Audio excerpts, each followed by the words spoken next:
And we are back on Big Board Sports on this Tuesday morning. Lots going on in the NFL, as always, as we gear up for week number 11. Adam Caplan, as promised, joins us here from Sirius XM, NFL Insider. And, Adam, we appreciate a few minutes here on Big Board Sports on 104.5 at Team ESPN Radio. Good morning. Good morning, you guys, as we now enter week 11. It's been a very interesting season, and as always, there are so many surprises we did not see happening. One of them would be, of course, the Giants, who I picked to win the NFC East at 1-8. Hey, I did one better, partner. I picked them to win a Super Bowl. Right? No, you didn't. Did you? Yes, I did. Oh, my God. Yeah, I had my partner. You know, we don't get them all right. No, Chris and I were going to Minneapolis. We'd already booked our flight. But, yes, I did not think that Philly would be as good as they are, but they certainly have been a surprise this season. All right, how about this? You wake up this morning and Ben McAdoo is not fired. Jerry Reese is not fired, despite an embarrassment at winless San Francisco over the weekend. And the quote from John Mara, there was a bunch of them, but the one that I have written down here says, Ben McAdoo is our head coach, and he has our support. I'll let you take it from there. Yeah, so the Giants' history is they just don't fire coaches in season, and you really don't want to move on from McAdoo when you look at last season, but things have changed clearly. They've lost 3 in a row, and this is an embarrassing number. I look at statistics and see what they really mean. Think about this. If you want to know how bad the Giant offense is led by Ben McAdoo by his play calling, they put up the same amount of points on offense that the Chicago Bears have. And the Bears have a putrid offense. I mean, they've scored 150 points this season, the Giants have. But the other thing is, Steve Spagnuolo, who obviously had a great run with the Giants the first time with them, the Super Bowl run, their defense has been pitiful. That's another thing I didn't see happening. So the people, when you talk to people in the league, the thought was the Giants were the best team in the division coming in based on last season, looking at their injury situation. Other than the problem with the offensive line, which certainly are there, no one saw the Giants' run game being this bad. No one saw the defense being this bad. And then the other thing is the players speaking off the record to reporters and things getting leaked out. It's not good. It's never good in a second year when you're hearing these things, and that's part of the reason why they're 1-8. So here's my follow-up to you, Adam. No, this morning Ben McAdoo is not fired. Jerry Reese is not fired. But when we get to the end of the season, will they both be fired? Well, when you look at Jerry Reese, he's been sort of like the Teflon Don, so to speak. I mean, seemingly every time that there are problems, he's a guy that you don't really hear from. He's a guy that seemingly has not taken responsibility. The major criticism in league circles in this offseason was, why are you coming back with the same offensive line? Why would you do that? DJ Fluker's really the only addition.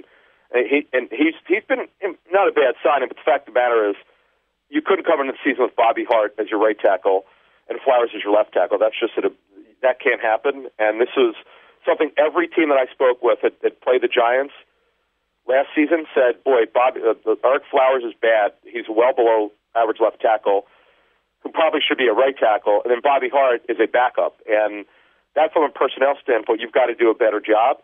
Now, talking with the Giants in the preseason, I will tell you that they felt pretty good about Bobby Hart's improvement. Well, that completely went out on the wayside, but obviously Weston Richburg, with concussion being on injury reserve, that was killer.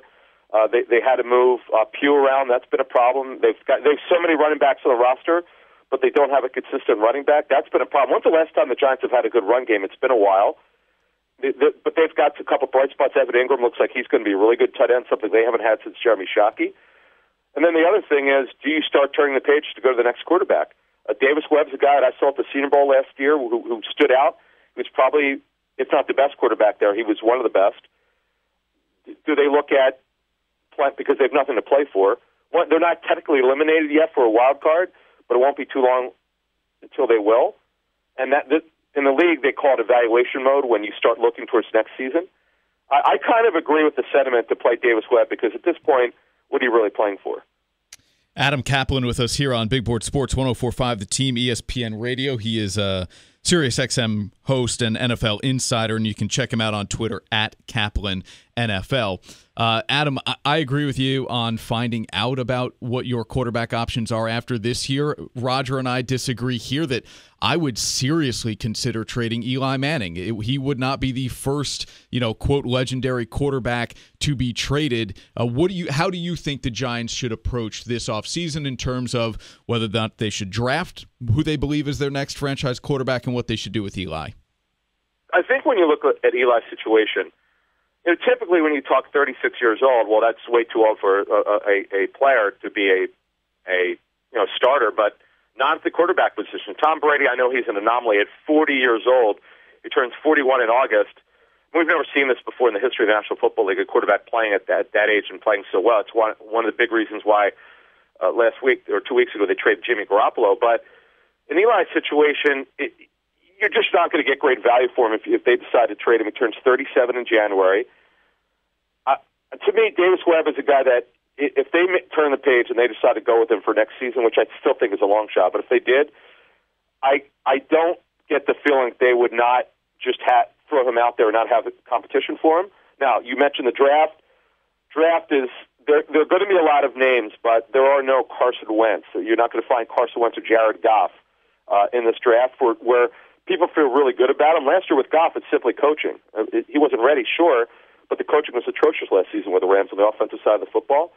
Now, that's the thing we're seeing this season. You look at Carson Wentz's breakout. We haven't seen a second-year breakout at quarterback position like this in years. The coaching with the quarterbacks is so paramount for their development, and I think it's been no better example with Jared Goff, with obviously Sean McVay, who's done a phenomenal job, and John DeFilippo, who's the quarterback's coach with the Eagles, who also, by the way, started one of the first jobs he ever had was an assistant of Tom Coughlin several years ago. All right, I got to get to the Bills before we let you go here because a couple of weeks ago we were raving about Sean McDermott changing the climate at Buffalo and how much better they were, and we're talking playoffs, and then they have a Thursday night where they get blown out by the Jets.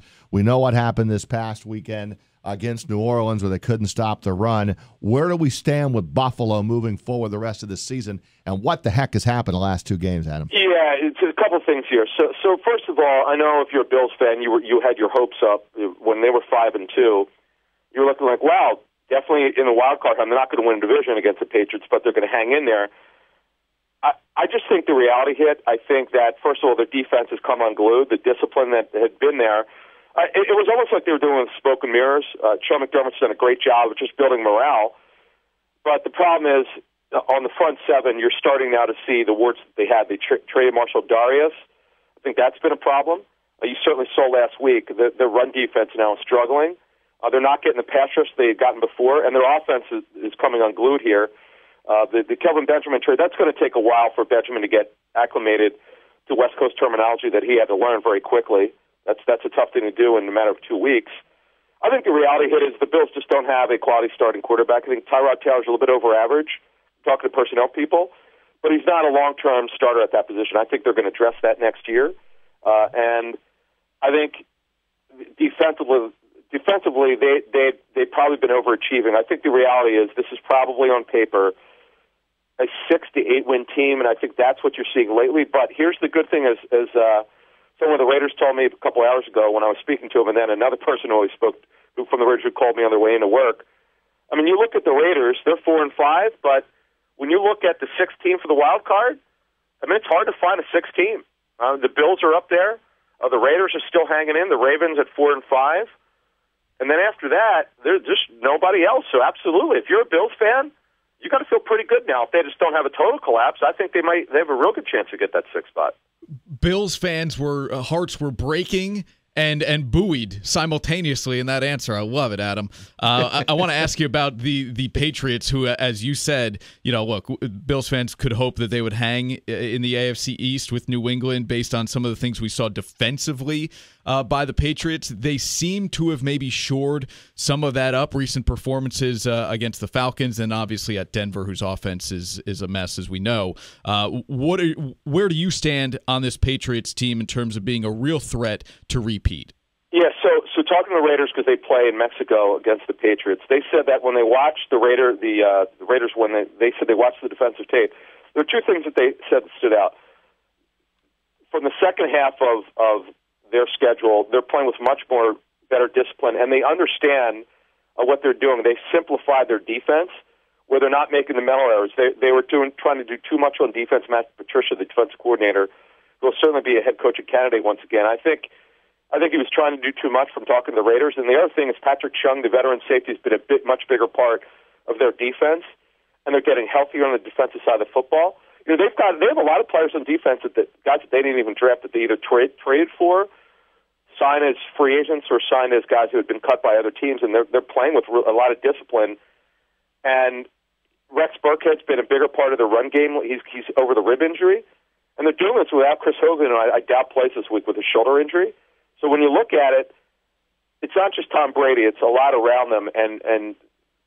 But when you talk about Tom Brady, I would say right now, if I had to give my vote, I've studying on the teams and talking to teams that have played each other.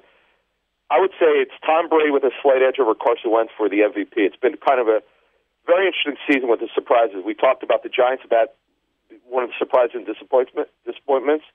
How about the Rams and the Eagles? Mm-hmm. I mean, the Rams story is just incredible. And by the way, the Jaguars.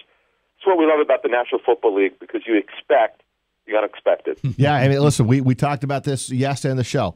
Eagles, Vikings, Saints, and Rams, first place in their respective conferences. None of them made the playoffs. Right. They're a combined 29 and Adam, a combined 29-7, and last season they were a combined 26-38. And remember, guys, when the Saints got smoked at home against the Patriots, right, came in there, and their defense couldn't stop anyone. Dennis Allen, defensive coordinator, the former Raiders head coach, is a really good defensive coordinator. They also had to play with more discipline. Yeah, I would also throw the Saints in there. Never saw that coming. Their turnaround has been, they might have one of the best in-season turnarounds I've ever seen. This is my 19th year of covering the NFL. I haven't seen anything like this, especially on defense, where you could play this much better in defense. So it's been a great story, certainly, and I'm glad we were able to talk about those teams. Adam, thanks for a few minutes. We love your work, and appreciate a few minutes here on Big Board Sports in Albany on 104.5 at Team ESPN Radio. Guys, anytime. Thanks, Adam. Thank you, Adam.